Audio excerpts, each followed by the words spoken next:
तो एक बार मैं उनके हाथों में पिटा हूँ, एक बार मैं एमक्यूएम वालों के हाथों में पिटा हूँ। कि इवन नेमतुल्लाह साहब के ज़माने में और मुस्तफ़ा कमाल साहब के ज़माने में भी उन्होंने कोशिश की थी कि ये पैसे के इलेक्ट्रिक के जरिए इकट्ठा हों, लेकिन वो कामयाब नहीं हुए। मुझे बताइए कौन सी टैक्स की बात है? Property tax. यही रुक जाइए, गलत बात कर रहे हैं आप। आपको किसी नए टैक्स लगाने का इख्तियार नहीं है। किसने कहा आपको ये? आप मुझे बताएं कौन सा टैक्स लगा सकते हैं? आपकी अरबों खरबों रुपए की प्रॉपर्टी जो केएमसी की प्रॉपर्टी है, जो केएमसी के रिकॉर्ड है, उस पे के इलेक्ट्रिक का जो है वो कब्जा है। आप उसको तो वागुजार नहीं करा सके क्योंकि उसके बारे में कहा जाता है कि आपकी पार्टी की लीडरशिप की और के इलेक्ट्रिक की इंतजामिया की दोस्ती। तो आपने क्या किया? उसका असूल इंगेज किया ना उनके साथ। इंगेज नहीं, उसको आपने क्लेम किया हमारी प्रॉपर्टी आपकी हुकूमत है। बताता हूँ ना, आप तो गिरबान जवाब देता हूँ। मेयर के पास और स्पेसिफिक बताइएगा कितने करोड़ रुपए का टेंडर करने का इख्तियार है मेयर के पास?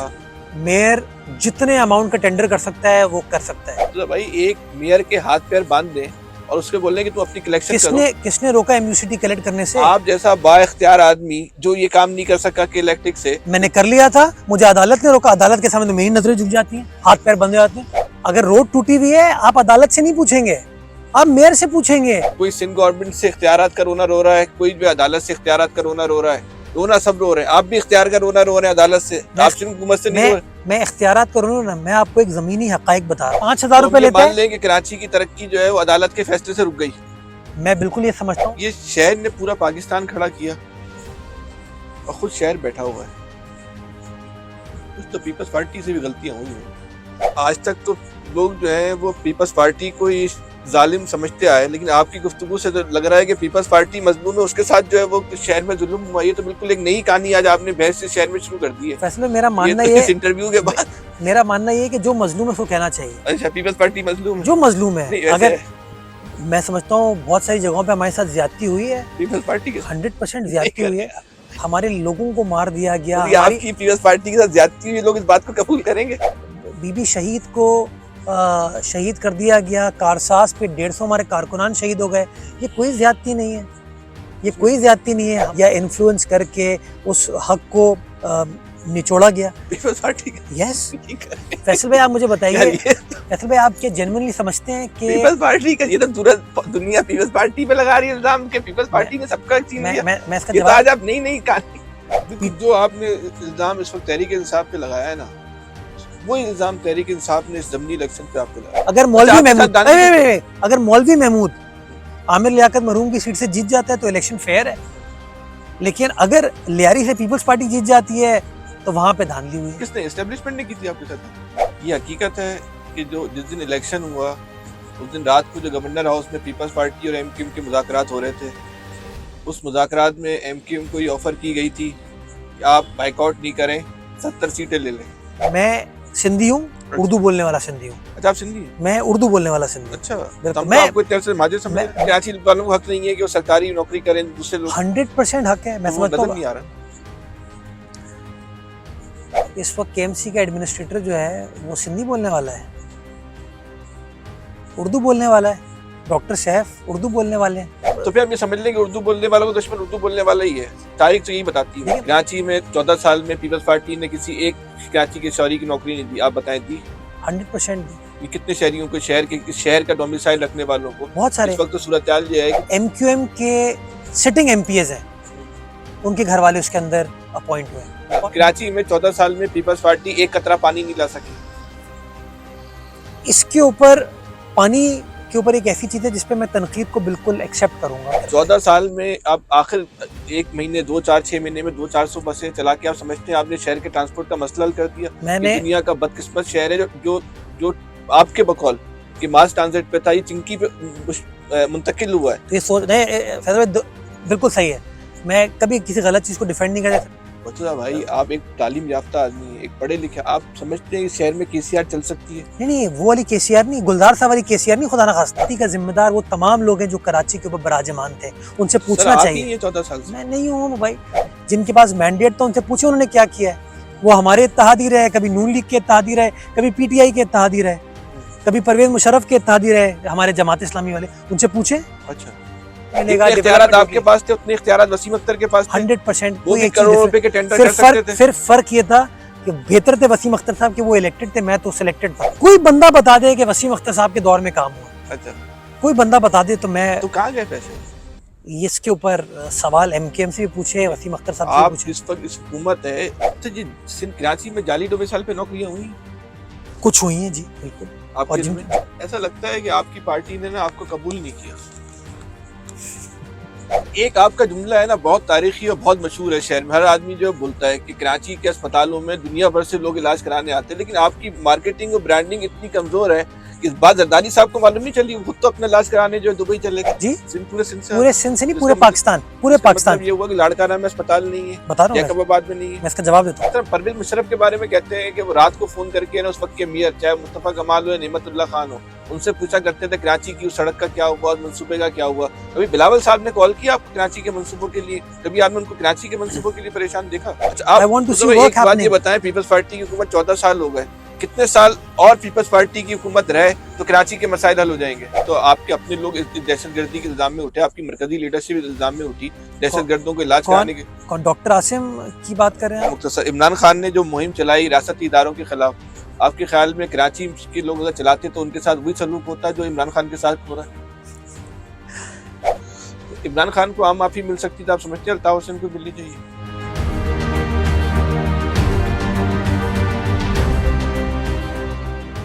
औज़ुबिल्लाहि मिनश्शैतानिर्रजीम, बिस्मिल्लाहिर्रहमानिर्रहीम। आज हमारे साथ जो है वो मुर्तज़ा बाप साहब मौजूद हैं। मुर्तज़ा भाई वो खुश नसीब आदमी है कि एक बड़े बाप के भी बेटे हैं, एक बड़ी माँ के भी जो है बेटे हैं। इनके वालिद साहब को शायद बहुत कम लोग जानते हो, इनकी वालिदा को जानते हो। वाब सिद्दीकी जो है शहर का जो है वो बहुत बड़ा नाम था, और मुझे उनका एक वाक़या बिल्कुल याद है कि 88 का इलेक्शन हो रहा था, पीटीवी था।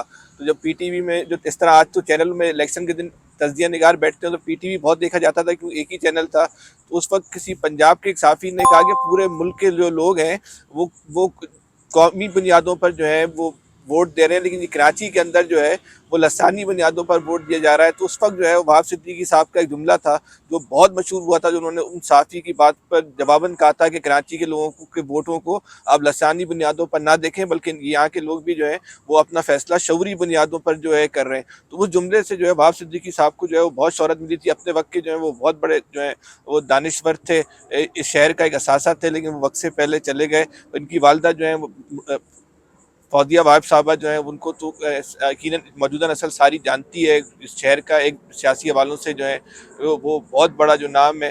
मुर्तज़ा भाई की एक ख़ास बात जो है सबसे ज़्यादा कि 50 साल पीपल्स पार्टी की तारीख में, इसमें कोई शक नहीं, कराची में पीपल्स पार्टी के खिलाफ अगर ये मुखालफत नहीं पाई जाती बल्कि नफ़रतें पाई जाती हैं। इस नफ़रतों को कम करने में किसी ने कोई किरदार अदा किया वो मुर्तज़ा भाई का जो कारनामा, इसमें तो बहरहाल क्रेडिट जो है उनसे कम, अगरचे नफ़रतें मुकम्मल तौर पर ख़त्म नहीं हुई, लेकिन उन्होंने अपने हिस्से का जो है बहरहाल जो है रोल अदा किया। कराची के शहरियों के दरमियान और पीपल्स पार्टी के दरमियान एक पुल का काम अगर किसी ने अदा किया तो वो क्रेडिट बहरहाल मुर्तज़ा भाई को जाता है। मतलब ये तो बहरहाल एक हैरत अंगेज़ बात है कि एक ऐसी पार्टी जिसके वजूद से शहर के लोगों को बड़ी चिढ़ हो, उसमें आपने जो लोगों ने आपके बारे में, पहले तो आपने भी उसकी बड़ी मुखालफत की, पहला कतरा गिरता था बारिश का, पूरा शहर जो है वो आप पर हमलावर हो जाता था, वो हमें याद है। फिर आहिस्ता आहिस्ता लोगों ने आपको जो काम को देखा, तो ये आपने सोचा था कि आप इस तरह का आप क्रेडिट लेके सोच कर आए थे कि आपने ये काम करना है?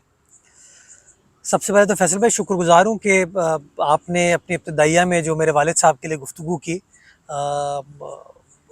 शुक्रगुजार इसलिए कि आज उनका इंतकाल हुए हुए 30 बरस हो गए हैं, लेकिन आप जिन अच्छे अल्फाज से आपने उनको याद रखा, मैं तहे दिल से आपका शुक्रगुजार हूँ। फैसल भाई, मुझे कभी समझ नहीं आया कि कराची शहर के लोगों के लिए पीपल्स पार्टी क्यों बंद थी। क्यों लोग सोचते थे कि पीपल्स पार्टी कराची में काम नहीं करना चाहती। मैंने हमेशा ये सवाल मैं अपने आप से पूछता था, बिकॉज़ मैंने अपने घर में सियासत होते हुए देखी और मैंने हमेशा ये देखा कि पीपल्स पार्टी की जो सोच है वो बड़ी वसी है। पीपल्स पार्टी काम करना चाहती है, लोगों के मसाइल को समझती है। और मैं ख़ुद 6 साढ़े 6 साल से अमली पॉलिटिक्स में हूँ। मैंने ख़ुद देखा है, चाहे वो आसिफ ज़रदारी साहब हों, चाहे वो बिलावल भुट्टो ज़रदारी साहब हों, दोनों बड़े सियासी एतबार से प्रोग्रेसिव हैं, लिबरल हैं, और वो लसानी जो सियासत है या लसानी बुनियादों पर सोच है उस पर वो बिलीव ही नहीं करते। और आज मैं अगर पाकिस्तान में जाना चाहता हूँ तो इसलिए जाना चाहता हूँ कि मुझे पाकिस्तान पीपल्स पार्टी ने मौका दिया। तो जो लोग तासुब का कार्ड खेलते हैं, कहते हैं पीपल्स पार्टी शायद उर्दू बोलने वालों के लिए सोचती नहीं है, कराची वालों के लिए सोचती नहीं है, तो मुझे तो पाकिस्तान पीपल्स पार्टी ने मौका दिया, मुझे आसिफ अली जरदारी साहब ने मौका दिया, बिलावल भुट्टो जरदारी साहब ने मौका दिया, और वो तमाम अपॉर्चुनिटी दी कि मैं प्रोविंशियल गवर्नमेंट में बैठकर काम कर सकूं। मैंने काम किया, काम करने में सीखने को भी मिला, मज़ा भी बढ़ा है, और फिर इवेंचुअली अपने शहर का एडमिनिस्ट्रेटर बनने का मुझे मनसब मिला, जो कि एक बहुत बड़ा ऑनर था। और अगेन जब मुझे एडमिनिस्ट्रेटर के ओहदे पर तैनात किया तो मुझे बिलावल साहब ने सिर्फ एक चीज़ कही कि Murtaza, I want work to happen, मुझे काम होता हुआ नज़र आना चाहिए, मुझे लोगों के अंदर दिखना चाहिए कि लोग मुतमईन हैं कि हाँ काम हो रहा है।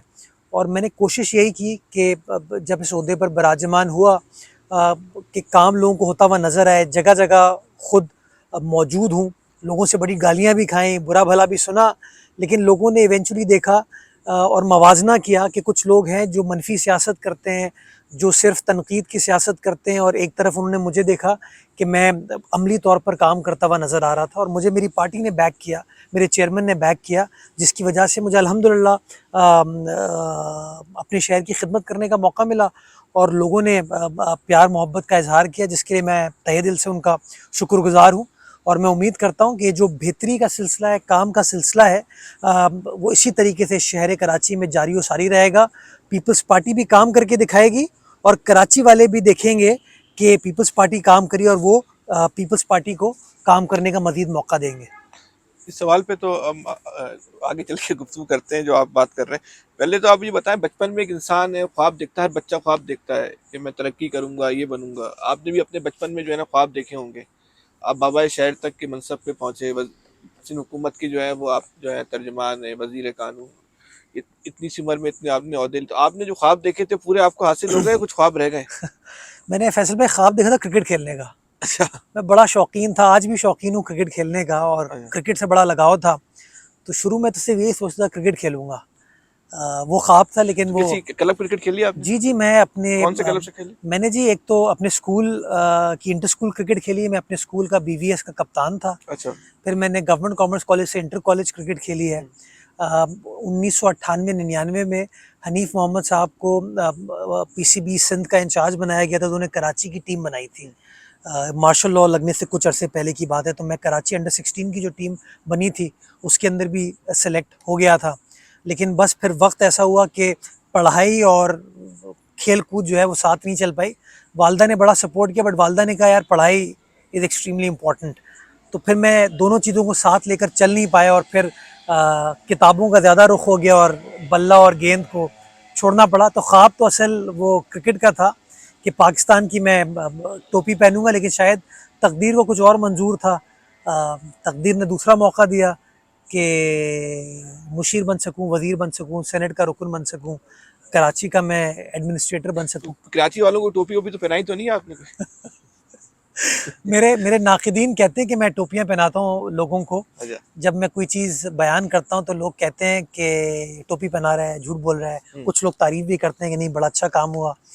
तो लेकिन ये बात मैं बरमला कहना चाहूँगा कि नियतन कभी भी टोपी पहनाने की कोशिश नहीं की। कोशिश की है कि काम कर सकूँ, जो भी वसाइल हों उसमें रहते हुए अपनी अच्छी नीयत के साथ काम करूँ, और अल्लाह ताला ने मदद की है। कुछ अपने बचपन के बारे में, जवानी के बारे में, कैसा बचपन गुजरा, जवानी कैसी गुजरी, स्कूल लाइफ कैसी थी, कॉलेज लाइफ कैसी थी? जवानी तो चल रही है फैसल भाई। हाँ, ये बात सही है। बचपन मेरा बड़ा इंटरेस्टिंग था। वालिद साहब की डेथ जल्दी हो गई, 9 साल का था मैं, तो एक बहुत बड़ा चैलेंज ज़िंदगी में अर्ली हिस्से में आ गया। लेकिन वालदा ने हमें माँ और बाप के तौर पर पाला। चूँकि वालिद साहब जल्दी चले गए तो हम बहुत जल्दी रियलिटी ऑफ लाइफ से एक्सपोज हो गए। वो जो एक प्रोटेक्टेड एनवायरनमेंट में बच्चे रहते हैं, उस तरह हमारी इब्तदाई ज़िंदगी नहीं हुई, तो उससे बहुत सीखने को मिला। तो मतलब मैं तो बड़ा ओपनली कहता हूँ कि कम उम्री में हम सौदा सर्फ लेने भी जाते थे, सब्ज़ी मंडी भी जाते थे, गोश्त वोश्त भी लेने जाते थे, बैंक वगैरह की भी काम करते थे। तो चैलेंज था, बट चैलेंज में वो होती है अपॉर्चुनिटी सीखने की, तो सीखने को भी बड़ा मिला। पढ़ाई में मैं कोई दरमियाना था, ठीक ठाक था। एक्स्ट्रा करिकुलर एक्टिविटीज़ में ज़्यादा इंटरेस्ट था, एलोक्यूशन, डिबेटिंग बड़ी करता था, खेल कूदता बड़ा था, क्रिकेट का, हॉकी, फुटबॉल का बड़ा शौक़ था। मैट्रिक 9th के ज़माने में जब बोर्ड एग्ज़ाम स्टार्ट हुए तब पढ़ाई सीरियसली करना स्टार्ट की और फिर पढ़ाई आहिस्ता आहिस्ता अच्छी होती गई। छुट्टियों में वालदा हमें काम करने पे लगा देती थी अच्छा। कि छुट्टियां जो है ना आप खेलते कूदने में सिर्फ ज़ाया ना करें, कंपनी में जाके काम करें। तो एक हमारे कज़न की कंपनी थी, वहाँ जाके हम जून जुलाई की छुट्टियां में काम करते थे, सीखने को मिलता था। तो BVS से गए गवर्नमेंट कॉमर्स कॉलेज, वहाँ से इंटरमीडिएट किया। जमात इस्लामी से मार भी खाई, एक निशान है यहाँ सर पे। तो PSF के कारकुन थे? नहीं, मैंने स्टूडेंट पॉलिटिक्स नहीं की। तो फिर मार क्यों खाई? बस वो कभी कभार किसी को छेड़, लड़की वड़की को बोलो इस बात पे मारते? जमात जमात में तो आप तो किसी लड़की के साथ तो नहीं बैठे वैलेंटाइन डे? हम उस जमाने में गवर्नमेंट कॉमर्स कॉलेज पहुंचे जब वहाँ पे लाइन ऑफ कंट्रोल बना दी गई थी। अच्छा। वो 92 तक वहाँ को एजुकेशन था। फिर वो जब हम पहुंचे, मैं 99 में गया गवर्नमेंट कॉमर्स कॉलेज, तो तब दीवार बन चुकी थी, लाइन ऑफ कंट्रोल थी। तो लड़कियां उस तरफ थी, हम इस तरफ थे। तो वो सिलसिला नहीं, बट होता है कभी कभार तो लोगों को। आपकी जो पिटाई की लाइन ऑफ कंट्रोल तोड़ने पर हुई थी, है कि वो जैसे उनके पंजाब यूनिवर्सिटी में किसी को साथ नहीं बैठने देते, तो ऐसा तो कुछ नहीं बाकी? नहीं, मैं मेरे ख्याल में वो कागज जमा कराने के लिए मैं कॉलेज की लाइन में लगा हुआ था, उसके अंदर किसी को बात नागवार गुजरी और थोड़ी सी पिटाई हो गई। अच्छा। तो एक बार मैं उनके हाथों में पिटा हूँ, एक बार मैं MQM वालों के हाथों में पिटा हूँ। वो मैं SM लॉ कॉलेज में नफीस सिद्दीकी साहब का इलेक्शन था। इखलाक आब्दी साहब MQM की तरफ से लड़ रहे थे, बाई इलेक्शन था। अब्दुल सत्तार अफगानी साहब की सीट विकेट हुई थी, ये NA 250। तो SM लॉ कॉलेज का पोलिंग स्टेशन, मेरी वालदा की वहाँ ड्यूटी थी, तो मैं भी वहाँ पे वालदा के साथ था। तो जो हमारे यहाँ बदकिस्मती के साथ इलेक्शन के दिन होता है, तो उस तरह की कोई चीज़ मेरे साथ भी हुई, तो थोड़ा निशान हल्का सा नज़र आएगा। तो अल्हम्दुलिल्लाह गो के अमली तौर पर स्टूडेंट पॉलिटिक्स नहीं की, बट जो मार पिटाई वाला एस्पेक्ट है वो आप कर लेते हैं। नहीं के आपने भी किसी को मारा? वैसे वो खा चुका हूँ मैं। किसी को आपने मारा? मैं इतना, मुझे मारने का शौक है नहीं। मैं सच्ची बात है, मैं इन चीज़ों का ना अप्रिशिएट करता हूँ और मैं समझता हूँ ये होना भी नहीं चाहिए। तो भाई एक बात ये बताएं कि आप 1 साल तक कराची के एडमिनिस्ट्रेटर रहे, वही बाइख्तियार एडमिनिस्ट्रेटर थे। अगर आपसे बहुत आसान लफ्जों में पूछा जाए कि 1 साल में आपने कराची में क्या तब्दीली लेकर आए, तो आपका क्या जवाब होगा? एक लाइन में जवाब है इसका मेरे पास। मैंने कराची वालों को उम्मीद दिलाई। मेरे आने से पहले जो है कराची वाले मायूस हो चुके थे। उन्होंने वसीम अख्तर को देखा था, इन्होंने और लोगों को देखा था जो कि बार बार कहते थे कि KMC कुछ नहीं कर सकती है, बल्दियाती नुमाइंदों के पास कोई इख्तियार नहीं है, वसाइल नहीं है, काम नहीं हो सकता। तो मैंने कम अज़ कम अपने काम से, अपनी पार्टी की सपोर्ट से ये चीज़ शोकेस की कि नहीं, जब नीयत साफ़ होती है तो काम हो सकता है और काम किया जा सकता है। और उस 1 साल के छोटे से अरसे में 2 बार बारिश का हमें सामना करना पड़ा और हिस्टोरिक बारिश हुई। लेकिन पहली बार बड़े अरसे के बाद कराची वालों ने देखा कि इंतज़ामिया हरकत में थी, इंतज़ामिया सड़कों पर मौजूद थी। मैं ख़ुद मौजूद था और मैं सबके साथ, DC साहिबान के साथ भी काम कर रहा था, वाटर बोर्ड के साथ भी, सेवरेज वालों के साथ भी, DMC के साथ भी, KMC वालों के साथ भी मिल के लोगों को साथ लेकर चल रहा था। जो सियासी लीडरशिप चाहिए होती है चैलेंजेस के ऊपर, कि आपको इम्पोर्टेंट फैसले करने होते हैं कि हाँ यार यहाँ से चीज़ तोड़ दो ताकि पानी को निकाला जा सके, तो वो घबराहट नहीं थी, वो फैसले कर रहे थे और हमने फैसला किया और 1150 मिलीमीटर बारिश हुई। लेकिन कराची अल्हम्दुलिल्लाह वो नुकसान नहीं पहुंचा जिस तरह माजी में कराची शहर को हो जाता था। जो बड़े बड़े चैलेंजेस थे इलाकों में, उन चैलेंजेस को अबूर किया। फिर कराची के अंदर जो काम करने की ज़रूरत थी वो काम का सिलसिला स्टार्ट हुआ। पार्कों से, ग्रीन बेल्ट से, हरियाली से मोहब्बत है मुझे, तो पार्कों पे बड़ा काम किया। तो to cut the long story short, Karachi वालों के अंदर एक उम्मीद उजागर हुई कि काम हो सकता है और मैं समझता हूँ वो सक्सेस स्टोरी है मेरी कि काम का सिलसिला स्टार्ट हो गया। और अब ज़रूरत इस बात की है कि वो जो उम्मीद कराची वालों की जागी है, उस उम्मीद के सिलसिले को जारी व सारी रखना है। मैंने ये नहीं सोचा कि मेरा इख्तियार क्या है क्या नहीं। मैंने कहा कराची डिज़र्व करता है 1112 की emergency rescue service. Chief minister साहब से बात की, प्रोविंशियल गवर्नमेंट से बात की, 1112 की एम्बुलेंसेज आज कराची शहर में चल रही हैं। फाल नहीं है? बिल्कुल फ़ाल है और मैं साबित कर सकता हूँ कि किस किस जगह पे चलती हैं। कुछ लोग प्रोपेगेंडा करते हैं, मैं हक़ाइक़ पर मबनी बात करता हूँ। पंजाब की ये सर्विस है, आज तक कराची के लोग उसकी तारीफ़ करते हैं, लेकिन आपकी सर्विस जो है आज तक, या तो उसकी ब्रांडिंग की मसला है, उसकी मार्केटिंग का मसला है। ब्रांडिंग, मार्केटिंग बिल्कुल आप कह सकते हैं, शायद उसकी उस तरीके से तशहीर नहीं हुई हो, लेकिन हाँ ये मैं बात बिल्कुल आज भी लोगों को एम्बुलेंस की ज़रूरत होती है तो ईदी कोई फ़ोन करेंगे। मैं आपको गुजारिश ये करूँगा कि आप ख़ुद एक दिन ट्राई कीजिए, 1122 पे कॉल कीजिए और मुझे बताइएगा कि आपको कितने मिनटों में रिस्पांस उस सर्विस का है। और मैं तमाम शहरियों को ये कहना चाहूँगा कि अल्लाह ना करे, खुदा ना खास्ता आपको एम्बुलेंस की ज़रूरत हो, आप 1122 कॉल करें।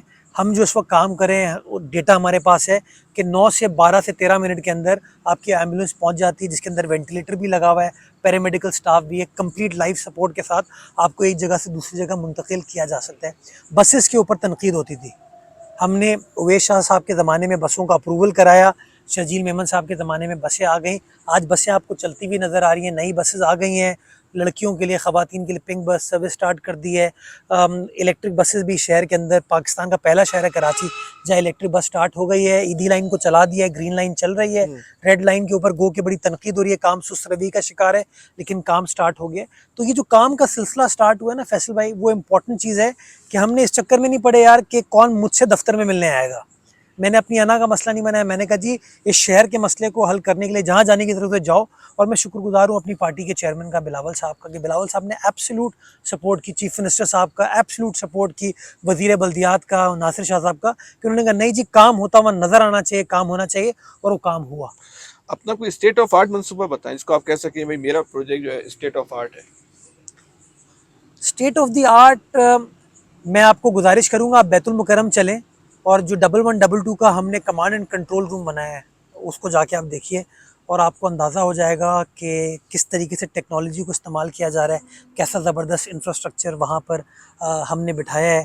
हमने पहला पाकिस्तान का बायोगैस प्लांट जो कि गोबर से फ्यूल पैदा करेगा, उसकी मंजूरी दी और उसके ऊपर काम स्टार्ट हो गया। केएमसी ने वो ज़मीन दी है और अब ट्रांसपोर्ट डिपार्टमेंट उसके ऊपर काम हो रहा है। तो ये तमाम चीज़ें हमने की। और एक चीज़, हाँ, किडनी हिल के ऊपर हमने सोलर पार्क बनाने का फ़ैसला किया था। आज आप किडनी हिल जाएं, एक डिफरेंट मंजर पेश करते हैं। गो के सोलर पार्क का काम मुकम्मल नहीं हो पाया, मैं ओहदे से हट गया, लेकिन इंशाल्लाह उस काम को भी वापस स्टार्ट करेंगे और काम को कंप्लीट करके देंगे, ताकि शमसी तवानाई के ज़रिए भी आपको सस्ती बिजली मिल सके, ताकि जो केएमसी के जो बिजली के अखराजात हैं उनको हम सब्सिडाइज़ कर तो सकें। ये मतलब पीपल्स पार्टी पर इल्ज़ाम है कि उसने कराची के बल्दियाती इख्तियारात छीन लिए। मतलब 18वीं तरमीम को कराची के शहरी जो है ना एज ए नासूर समझते हैं, नासूर है कि वो जो इख्तियारात थे वो सीएम हाउस में आके जो है ना पार्क हो गए, नीचे मुंतकिल नहीं हुए। आपको बहैसियत एडमिनिस्ट्रेटर एहसास हुआ कि वाकई बल्दियाती इदारों के पास जितने इख्तियारात होने चाहिए उतने हैं? देखिए, बल्दियाती इदारे को इख्तियार होना चाहिए कि सड़क बनाए, पार्क बनाए, सेवरेज का निज़ाम ठीक करे, ड्रेनेज को ठीक करे, ये सारे इख्तियारात थे। जो फुकदान था वो फिजिकल स्पेस का था, कि फ़ाइनेंशियल रिसोर्सेज। और बदकिस्मती के साथ जैसे मैं मुस्तफ़ा कमाल साहब का इस बात का मुतरफ़ हूँ कि उनके ज़माने में काम हुआ, उस पर डिफरेंस ऑफ ओपिनियन आप कर सकते हैं कि काम की शायद क्वालिटी या स्ट्रेटजी सही नहीं थी, लेकिन काम हुआ। नेमतुल्लाह साहब के ज़माने में काम हुआ।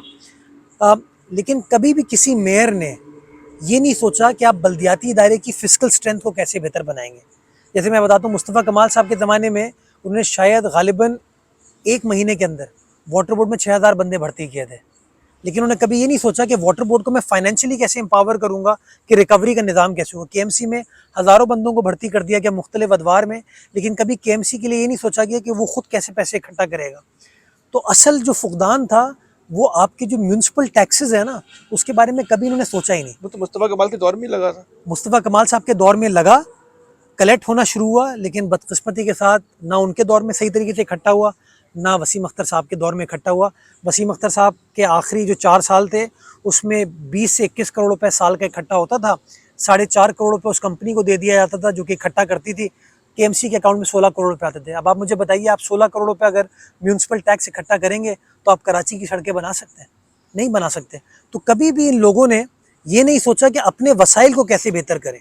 अपने वसाइल देखें ना, आज आप अपना घर चलाते हैं फैसल भाई, तो अपने घर को आपको चलाने के लिए आप ये सोचेंगे ना कि मेरे बच्चों की फ़ीस इतनी है, मुझे अपनी मेडिकल एक्सपेंसेस के लिए इतने पैसे चाहिए, मुझे रिटायरमेंट के लिए इतना सेव करना है, मुझे अपने राशन के लिए, रेंट के लिए, फ्यूल के लिए इतना पैसा खर्च करना है।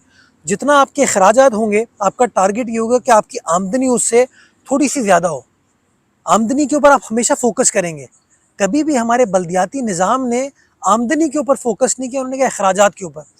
नेमतुल्लाह साहब का ज़माना था, परवेज़ मुशर्रफ साहब मेहरबान थे, उन्होंने उनको पैसे दे दिए, वफाकी हुकूमत ने पैसे दे दिए। मुस्तफ़ा कमाल साहब का ज़माना आया, परवेज़ मुशर्रफ साहब मेहरबान थे, KPT, port Qasim, civil aviation सारे इनके ऊपर मेहरबान थे, उन्होंने धड़ाधड़ उनको पैसे दिए और आ गए। लेकिन कभी उन्होंने ये नहीं सोचा कि यार ये जो इदारा मेरे पास है, अगर मुझे फेडरल गवर्नमेंट सपोर्ट नहीं करेगी, अगर मुझे प्रोविंशियल गवर्नमेंट सपोर्ट नहीं करेगी, मैं अपने इदारे को कैसे सस्टेन करूँगा, मैं उसके टैक्स रिकवरी निज़ाम को कैसे बेहतर बनाऊँगा, उसकी जो प्रॉपर्टी है, उसके जो पेट्रोल पंप्स हैं, उसकी जो दुकानें हैं, उसकी जो प्राइवेट बहुत सारी प्रॉपर्टी है, उसके जो पार्क्स, प्लेग्राउंड्स हैं, उनको मैं कैसे बेहतर यूटिलाइज़ करूँगा। कभी इनके ऊपर काम नहीं हुआ। और मैं समझता हूँ जो भी अगला मेयर हो, उसका पहला टारगेट ये होना चाहिए आपने कि क्या किया? सॉरी, आपने उस पर क्या काम किया? मैंने सबसे पहला काम ये किया, केएमसी की जितने भी जायदाद थी उसको डिजिटाइज कर दिया। यानी कि अब कोई मेयर आएगा, उसको फैसल शकील से, फैसल हुसैन से, मुर्तज़ा वहाब से, अली वहाब से नहीं पूछना होगा कि मुझे बताओ केएमसी की दुकानें कितनी हैं। केएमसी की वेबसाइट पे जाएंगे, आपको पता चल जाएगा कि केएमसी की टोटल मार्केट्स कितनी हैं, दुकानें कितनी हैं, पार्क्स कितने हैं, प्लेग्राउंड कितने हैं, हट्स कितने हैं, पेट्रोल पंप्स कितने हैं, औरंगी टाउन में हमारी जो इंडस्ट्रियल ज़मीन है वो कितनी है। तो हमने तमाम चीज़ों को डिजिटाइज़ कर दिया। दूसरा, हमने टैक्स का निज़ाम, जो कि पहले चोरी से भरपूर था, कि एक प्राइवेट कंपनी के जरिए पैसे इकट्ठा किए जाते थे, जो 16 करोड़ रुपए केएमसी को मिलते थे, 5,000 रुपये फी का टैक्स था, लेकिन केएमसी को टोटल पैसे 16 करोड़ रुपए मिलते थे। मैंने निज़ाम को तब्दील करने का सोचा और मैंने कहा कि के इलेक्ट्रिक के ज़रिए इस पैसे को इकट्ठा करें, क्योंकि के इलेक्ट्रिक जो है उसको फेडरल गवर्नमेंट भी ऑडिट करती है, उसके अकाउंट्स पब्लिक होते हैं, because public limited company NEPRA उसको रेगुलेट करती है। मैंने टैक्स को 5,000 से कम करके 50 रुपये पे ले आया और आमदनी जो थी वो आपकी 16 करोड़ से बढ़ के 3.25 अरब रुपये होनी थी। यानी कि वो कराची शहर जो कि सिर्फ 16 करोड़ रुपए पे चल रहा था, उसके मेयर के पास एक साल में 4 अरब रुपए आने थे डेवलपमेंट के लिए, जिसको वो पार्कों पे खर्च करता, कराची की सड़कों के ऊपर खर्च करता, गली मोहल्लों के ऊपर खर्च करता। लेकिन बदकिस्मती के साथ लोगों ने इसके ऊपर सियासत की। आप पुराने सहाफ़ी हैं, आप चेक कीजिएगा, लोगों से पूछिएगा, मुझे केएमसी वालों ने बताया कि इवन नेमतुल्लाह साहब के ज़माने में और मुस्तफ़ा कमाल साहब के ज़माने में भी उन्होंने कोशिश की थी कि ये पैसे के इलेक्ट्रिक के ज़रिए इकट्ठा हों, लेकिन वो कामयाब नहीं हुए। मैं कामयाब हो गया, मैंने के इलेक्ट्रिक को कायल किया कि आप पीटीवी के पैसे इकट्ठा कर सकते हो, आप सिंध गवर्नमेंट के पैसे इकट्ठा कर सकते हो, आप केएमसी के पैसे क्यों नहीं इकट्ठा करते। तो हमने कायल करके कानून साजी करके वो प्रोसेस किया, लेकिन बदकिस्मती के साथ लोगों ने मनफी सियासत की, जमात इस्लामी कोर्ट चले गई और उसके ऊपर कोर्ट ने भी अनफॉर्चुनेटली गलत फैसला देते हुए स्टे ऑर्डर दे दिया। मैं कराची वालों के सामने रखता हूँ कि क्या उनको वो 16 करोड़ रुपए का निज़ाम चाहिए या वो 3.25 अरब रुपए का निज़ाम चाहिए। दूसरी फैसल भाई, केपीटी, अली जैदी साहब वजीर थे, वसीम अख्तर साहब मेयर थे, इत्तेहादी थे। केपीटी से एक पैसा केएमसी को नहीं मिला उस 3 साल दौर में। निज़ाम तब्दील हुआ, मैं एडमिनिस्ट्रेटर बना, फैसल सल्वारी साहब वफाकी वजीर बने पोर्ट्स एंड शिपिंग के। मैंने फैसल भाई के सामने मुकदमा रखा, मैंने कहा ये केएमसी का हक है, ये पैसे दें आप हमारे, ये लाइबिलिटी हमारी है। मैंने उनको रिकवरी करा के दी, 23 करोड़ रुपए की रिकवरी हुई और हमने वो 23 करोड़ रुपए से पैसे लगाए। अनफॉर्चुनेटली मैं हट गया, वरना अगला स्टेप हमारा ये था कि हम एक और रिकवरी के ऊपर काम करे थे, जिससे केएमसी को लगभग तकरीबन कोई 50 से 60 करोड़ रुपए और मिलने थे। तो मेरा मानना ये है, पोटेंशियल बहुत है, एवेन्यूज़ बहुत हैं, सिर्फ ये कि अपनी तंग नज़री को ख़त्म करें, तो सोच में वुसअत लेकर आए, नीयत डेवलप करें, ये काम करना चाहिए। आप बात कर रहे हैं, दुनिया भर में जितने भी लोकल टैक्सेस होते हैं, वो सारे लोकल टैक्सेस पे या तो वफाक का कब्जा है या सूबे का कब्जा है। ये जो बुनियादी तौर पे जो केएमसी के टैक्सेस हैं, उस पे तो उन दो मुझे बताइए कौन से टैक्स की बात है? Property tax. यही रुक जाइए, गलत बात कर रहे हैं आप। प्रॉपर्टी टैक्स प्रोविंशियल गवर्नमेंट इकट्ठा करती है, उसका एक एक पैसा जो है डीएमसी को मिलता है। चेक कर लीजिए, चेक कर लीजिए। बात सिर्फ जमा करने का इशू नहीं है, जो टैक्स कलेक्शन है उसके इख्तियार का इशू है। चले, वो पहली चीज़ है, आप कहते हैं कि प्रोविंशियल गवर्नमेंट ने वो हक ले लिया, तो ये तासुर की नफ़ी करें कि प्रोविंशियल गवर्नमेंट वो पैसे खुद नहीं रख रही, कलेक्ट कर रही है। और वो आज नहीं कर रही, शुरू से कर रही थी। एक्साइज डिपार्टमेंट कलेक्ट कर रहा था क्योंकि उनका निज़ाम था। एक मेरी बात से कंप्लीट कर लूँ मैं, वो कलेक्ट करती है, कलेक्ट करने के बाद वो पैसे रिस्पेक्टिव डीएमसीज को ट्रांसफ़र कर देती है। लोग तनकीद करते थे इस निज़ाम पे, मैं शुक्रगुजार हूँ अपनी सियासी जमात का, अपनी हुकूमत का, जब हमने लोकल गवर्नमेंट रिफॉर्म्स किए, हमने इसको डिवॉल्व कर दिया। और अभी हमने 5 महीने, नहीं सही है, चलिए दे रहा है, दुरुस्त है, हमने डिवॉल्व कर दिया। डिवॉल्व करने के बाद अब वो पैसे जो है ना डीएमसी से इकट्ठा कर रही हैं, और अब जब टाउन मार्जे वजूद में आ जाएंगे, इलेक्टेड लोकल गवर्नमेंट ओथ ले लेगी, तो वो टाउन इकट्ठा करेंगे। लेकिन कभी भी प्रोविंशियल गवर्नमेंट ने इन पैसों को इस्तेमाल नहीं किया। वो पैसे जो हैं आपकी रिस्पेक्टिव डीएमसीज के पास जाते थे। मोटर व्हीकल टैक्स, जीएसटी, पूरी दुनिया में लोकल टैक्स होता है, यहाँ उस पर जो है वफाक ने जो है वो कब्जा किया हुआ है। चलें इस पे मिलकर जिद्दोजहद करते हैं। कितनी बार आपने सुना कि किसी हमारे एमकेएम के दोस्त ने कहा हो या जमात इस्लामी के दोस्त ने कहा हो कि जीएसटी जो है ना वो लोकलाइज कर दें। मैं सपोर्ट करूंगा चले इस बात को। अच्छा, फिर दूसरी बात है, आपको किसी नए टैक्स लगाने का इख्तियार नहीं है। किसने कहा आपको ये? आप मुझे बताएं कौन सा टैक्स लगा सकते आप आ जाइए, शेड्यूल चेक कीजिए, जो शेड्यूल में टैक्सेस मौजूद है वो इकट्ठा नहीं करते। तो उसके बाद आपके पास टैक्स कलेक्शन का मैकेनिज्म नहीं है ना सर। है। तो फिर एक आखिरी बात मैं आपसे फिर आपकी बात शुरू करते हैं, जो के इलेक्ट्रिक की बात कर रहे हैं, आप ये कह रहे हैं मैं उम्मीद दिलाई थी, आप उम्मीद ही दिला रहे थे, उसी वक्त ये टैक्स आपने जो है ना के इलेक्ट्रिक को दे दिया। तो जितनी नफरत है इस शहर के लोगों की पीपल्स उतनी से ज़्यादा जो है ना के इलेक्ट्रिक के बारे में पाई जाती थी, उस पर पूरा शहर जो है ना वो भड़क उठा। अच्छा, जो लोग टेक्निकली चीज़ों को समझते थे, अगर मुझसे पूछें तो मैं समझता हूँ बिल्कुल जो है सही फैसला था, लेकिन इसका एक नेगेटिव पहलू भी था कि 2 अरब रुपए तो के इलेक्ट्रिक क्लेम करती है कि हमारे जो है वो केएमसी ने देने। के इलेक्ट्रिक ने आज तक कभी आपको जो वो आपके जो ये जो स्ट्रीट लाइट इस्तेमाल करती है वो उसका टैक्स आज तक अदा नहीं किया। आपकी अरबों खरबों रुपए की प्रॉपर्टी जो केएमसी की प्रॉपर्टी है, जो केएमसी के रिकॉर्ड है, उस पर के इलेक्ट्रिक का जो है वो कब्जा है। आप उसको तो वागुजार नहीं करा सके, क्योंकि उसके बारे में कहा जाता है कि आपकी पार्टी की लीडरशिप की और के इलेक्ट्रिक की इंतजामिया की दोस्ती, उसमें पीपल्स पार्टी कसूरवार नहीं होगी। हर हुकूमत ने जो है इस मामले पे जो है वो अपनी आंखें बंद रखी, क्योंकि के इलेक्ट्रिक बासर आदमी की है। तो पहले अगर आप ये सारे काम करवा लेते तो लोगों को तो ये हुआ कि ये पैसे भी के इलेक्ट्रिक खा जाएगी। ये फैसल में बड़ा अच्छा सवाल किया ना। ये वही डिबेट है कि मुर्गी पहले आया या अंडा। इसका कोई जवाब नहीं है। जो तनकीद करने वाले वो तनकीद करेंगे। तो कागज कह रहे हैं आप केएमसी का बजट कह रहा है। मैं आपको लॉजिकल अभी सारी बातों का जवाब देता हूँ ना। जब मैं जज साहब के सामने अपीयर हुआ ना, तो जज साहब ने मुझे कहा कि केएमसी मुर्शद साहब टैक्स लगा सकती है। बिल्कुल लगाएं आप, के इलेक्ट्रिक के जरिए ना लगाएं। फैसल भाई, क्या अदालतें जो हैं इस बेस पर फैसला करती हैं कि मुझे कोई इदारा पसंद नहीं है, या लेट से आपको कोई इदारा पसंद नहीं है, या कानून के मुताबिक फैसला करेंगे? तो अगर कानून इस बात का इख्तियार देता है कि केएमसी वो टैक्स लगा सकती है, अगर कानून इस बात की इजाज़त देता है कि केएमसी किसी प्राइवेट कंपनी के जरिए टैक्स इकट्ठा कर सकती है, और वसीम अख्तर साहब के ज़माने में एक प्राइवेट कंपनी इकट्ठा करती थी, तो अगर एक पब्लिक लिमिटेड कंपनी के जरिए टैक्स इकट्ठा होगा तो उसका नतीजा ये होगा फैसल भाई कि उसमें चोरी नहीं हो पाएगी, वो डॉक्यूमेंटेड रहेगी। कोई बंदा ये नहीं कहेगा मेरे पास पैसे नहीं है। लॉजिक इसकी ये थी।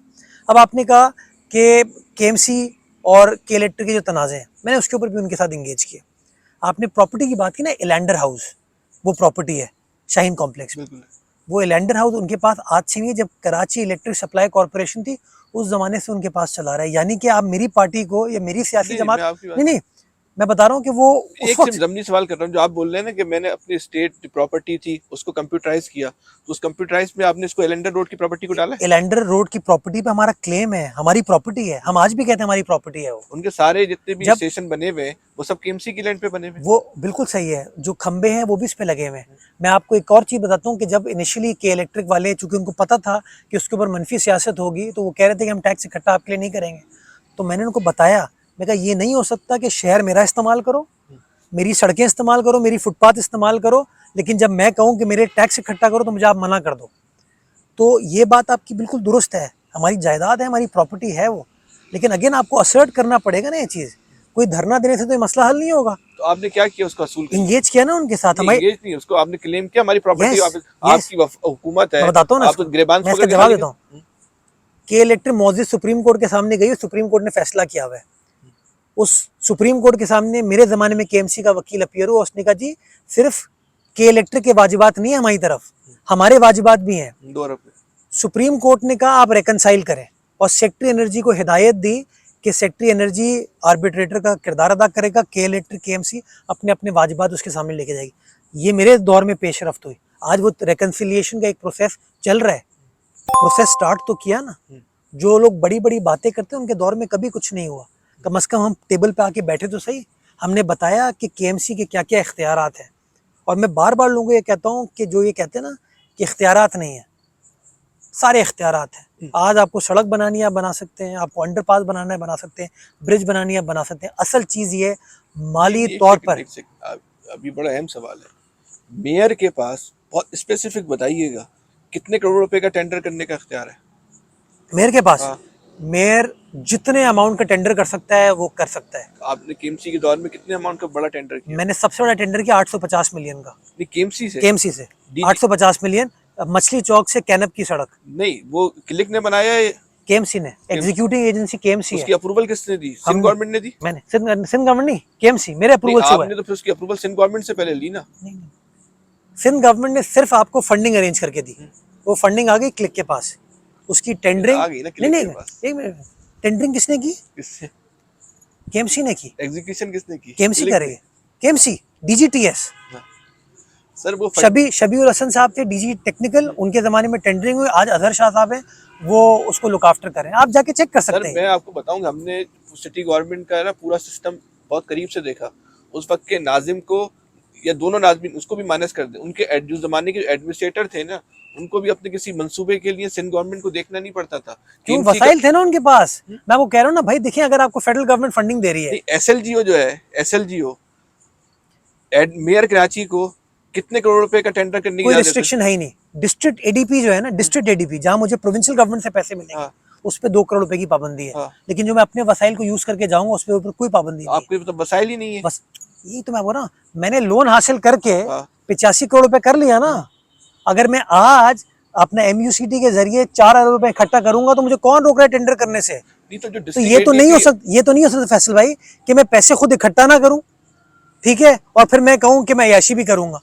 देखिए ये समझने की जरूरत है कि अगर मेयर केएमसी वो 16 करोड़ रुपए नहीं इकट्ठा कर रहे होते, वो 4 अरब रुपए इकट्ठा कर रहे होते, तो उनके पास पूरा इख्तियार था कि वो 4 अरब रुपए के ऊपर मतलब भाई एक मेयर के हाथ पैर बांध दें और उसके बोलने कि तुम अपनी कलेक्शन करो। किसने रोका MUCT कलेक्ट करने से? आप जैसा बाइख्तियार आदमी जो ये काम नहीं कर सका कि इलेक्ट्रिक से, मैंने कर लिया था, मुझे अदालत ने रोका। अदालत के सामने तो मेरी नजरें झुक जाती हैं, हाथ पैर बंध जाते हैं, और मैं डंके की चोट पे कहता हूँ ये निज़ाम चल नहीं सकता कि अगर मेरे आप हाथ पैर बांध देंगे और स्विमिंग पूल में आप धकेल देंगे। मैंने अदालत के सामने बार बार कहता हूँ, ये अगर रोड टूटी हुई है आप अदालत से नहीं पूछेंगे, आप मेयर से पूछेंगे, अपने DMC के टाउन के चेयरमैन से पूछेंगे, UC चेयरमैन से पूछेंगे। अगर पार्क पे ताला लगा हुआ है, स्ट्रीट लाइट नहीं जल रही, आप किसी अदालत से नहीं पूछेंगे, आप हमसे पूछेंगे। तो मुझे इख्तियार दें। तो अगर मैं एक निज़ाम लेकर आता हूँ जो कि ट्रांसपेरेंट है, फेयर है, आप कहते हो हाँ मुझे टैक्स लगाने का हक है, जस्ट बिकॉज आपको के इलेक्ट्रिक पसंद नहीं है।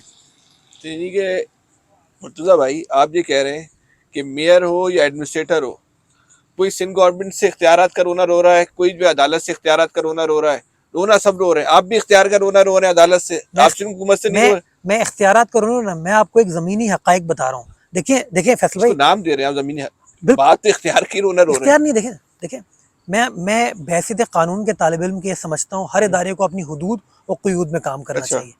मैं डॉक्टर नहीं हूँ, मैं डॉक्टर का फैसला नहीं कर सकता। मैं इंजीनियर हूँ, मैं इंजीनियर का फैसला नहीं कर सकता। सिमिलरली अदालत जो है ना, उसका काम म्यूनसिपैलिटी को चलाना नहीं है। अदालत का काम जो है ना, हुकूमत को चलाना नहीं है। अदालत का काम है जो डिस्प्यूट है, मेरा आपका डिस्प्यूट है, उसको हल करें। लाखों की तादाद में, हजारों की तादाद में मुकदमे वो हल नहीं होते, लेकिन सियासी बुनियादों पर अगर किसी को अपनी मनफी सियासत करनी है, प्रेस कॉन्फ्रेंस करनी है, वो अदालत में केस फाइल करता है और आप एक स्टे ऑर्डर दे देते हैं। आप ये नहीं सोचते। मैंने अदालती फैसले देखे हैं जो ये कहते हैं कि पब्लिक पर्पस प्रोजेक्ट्स के अंदर कोई स्टे ऑर्डर नहीं दिया जाएगा। वो क्यों लॉजिक है उसकी लॉजिक यही है ना कि जिसके अंदर अवाम की फलाह बहबूद है उसको ना रोको। अब मैं लोगों के सामने, एक आम आदमी के सामने कहता हूँ कि यार एक निज़ाम है जो कहता है तुम्हारे पास 16 करोड़ रुपए होंगे, एक निज़ाम है जो कहता है 4 अरब रुपए होंगे, एक निज़ाम तुमसे 5,000 रुपए लेता है। मान लें कि कराची की तरक्की जो है वो अदालत के फैसले से रुक गई। मैं बिल्कुल ये समझता हूँ कि उस अदालती फैसले से एक बड़ा अच्छा सस्टेनेबल मॉडल था आपके पास कराची में डेवलपमेंट करने का, किसी से बात किए बगैर, किसी से पूछे बगैर आपके पास अपने रिसोर्सेज थे। लेकिन अनफॉर्चुनेटली उस इंटरिम ऑर्डर की वजह से मामला तातुल का शिकार हुआ। भाई सरकारी इदारों में करप्शन है, तासुर है, KMC में भी एक अमूमी राय है, ये तासुर दुरुस्त है, करप्शन है। एक सिस्टम चलता है, तो सिस्टम ने आपको जकड़ने की कोशिश की। देखिए सिस्टम हर जगह चलता है, ये एक हकीकत है। अगर मैं कहूँ ना कि भाई करप्शन नहीं है, ये मेरे लिए अनफेयर स्टेटमेंट हो गया ना। ज़मीनी हक़ाइक़ मैं आपको बताऊँ ना, अदालत है ना, अदालत के अंदर भी अगर आपको कॉपी निकलवानी होती है ना, तो आप कहीं ना कहीं पैसे देते हैं। एक हमने प्रैक्टिस की है, हमने चीज़ को देखी है। इस तरह के इश्यूज हमारे निज़ाम में बदकिस्मती के साथ है। आपने करप्शन रोकने की कोशिश की? मैंने हद्दुल इम्कान ये कोशिश की कि लोगों को तकलीफ ना दी जाए। मैंने हद्दुल इम्कान कोशिश ये की कि फ़ाइलों को ना फंसाओ। मैं जब खुद एडमिनिस्ट्रेटर था, फैसले करता था, मेरे पास जो फाइल आती थी मैं फैसला करता था। मैं लोगों को कभी कोशिश ये करता था कि लोग मामले को मैनिपुलेट करके किसी को तकलीफ पहुँचा के पैसे ना इठें। तो भाई ये शहर ने पूरा पाकिस्तान खड़ा किया और खुद शहर बैठा हुआ है। कुछ तो पीपल्स पार्टी से भी गलतियां हुई होंगी। ऐसा तो 14 साल से हुकूमत है, ऐसा तो नहीं हो सकता। कराची में सर्कुलर रेलवे जो है वो 1960 और 70s में चलती थी, राइट। मास ट्रांजिट का निज़ाम हमारे पास 60-70s में था। आज 2023 में मास ट्रांजिट का निज़ाम नहीं है। तो आपने बनाना था ना। ये सोच नहीं, जो चल रहा था वही बंद हुआ ना। वो किसके दौर में बंद हुआ? बंद को छोटे, बनाना तो आपने था 14 साल में। फैसल भाई देखें, रूट कॉज को एड्रेस करने की ज़रूरत है हमेशा। हमारे पास 60s में वो चीज़ चल रही थी, 70s में चल रही थी, लेट 70s में 80s में बंद कर दिया गया उसको, 97-98 में परमानेंटली बंद कर दिया। ये पीपल्स पार्टी की गवर्नमेंट नहीं 88 में पीपल्स पार्टी की गवर्नमेंट नहीं 98 में बंद किया गया इसको। MQM कोलिशन पार्टनर थी मुस्लिम लीग नून की, चेक कर सकते हैं आप। और 78 में पार्शली क्लोज किया था जब ज़ियाउल हक साहब की हुकूमत। सही। ये ज़मीनी हक़ाइक़ है। बदकिस्मती के साथ ये जो रोड़े अटकाए गए ना, उसने हमारी तरक, ये जो मैनिपुलेशन हुई, इंटरफेरेंस हुई, जो लोगों का जेन्युइन मैंडेट है उनके पास रहने दें, इंटरफेरेंस ना करेंगे, मैं समझता हूँ सस्टेनेबल तरक्की होगी, डेवलपमेंट होगी। मुर्तज़ा भाई, आज तक तो लोग जो हैं वो पीपल्स पार्टी को ही जालिम समझते आए, लेकिन आपकी गुफ्तगू से तो लग रहा है कि पीपल्स पार्टी मजलूम है, उसके साथ जो है वो शहर में जुल्म हुआ। ये तो बिल्कुल एक नई कहानी आज आपने बहस से शहर में शुरू कर दी है। फैसले मेरा मानना तो ये इस इंटरव्यू के बाद मेरा मानना ये है कि जो मजलूम है उसको कहना चाहिए। अच्छा, पीपल्स पार्टी मजलूम है? जो मजलूम है, नहीं, वैसे अगर मैं समझता हूँ बहुत सारी जगहों पे हमारे साथ ज्यादती हुई है, पीपल्स पार्टी के 100% ज्यादती हुई है।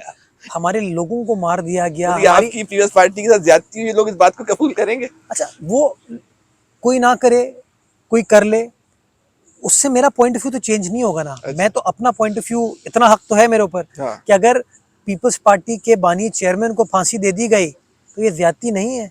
पीपल्स पार्टी के कारकुनान को कोड़े मारे गए, सड़कों पर मार दिया गया, क्या ये ज्यादती नहीं है? कराची के मामले में तो कहीं नहीं हुई ना। बीबी शहीद को शहीद कर दिया गया, कारसाज पे 150 हमारे कारकुनान शहीद हो गए, ये कोई ज्यादती नहीं है।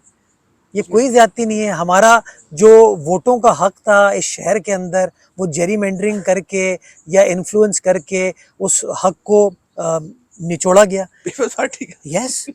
फैसल भाई आप मुझे बताइए, फैसल भाई आप क्या जेन्युइनली समझते हैं कि पीपल्स पार्टी का, ये तो पूरा दुनिया पीपल्स पार्टी पे लगा रही है इल्जाम के पीपल्स पार्टी ने सबका छीन लिया। मैं इसका ये तो आज आप नई कहानी। फैसल भाई मैं कभी क्लेम नहीं करूंगा कि मैं अजीजाबाद से जीता हूँ। हाँ, कभी नहीं कहूंगा। हाँ, मैं कभी ये क्लेम नहीं करूंगा कि मैं जो है ना नॉर्थ नाजिबाद की सीट जीत गया।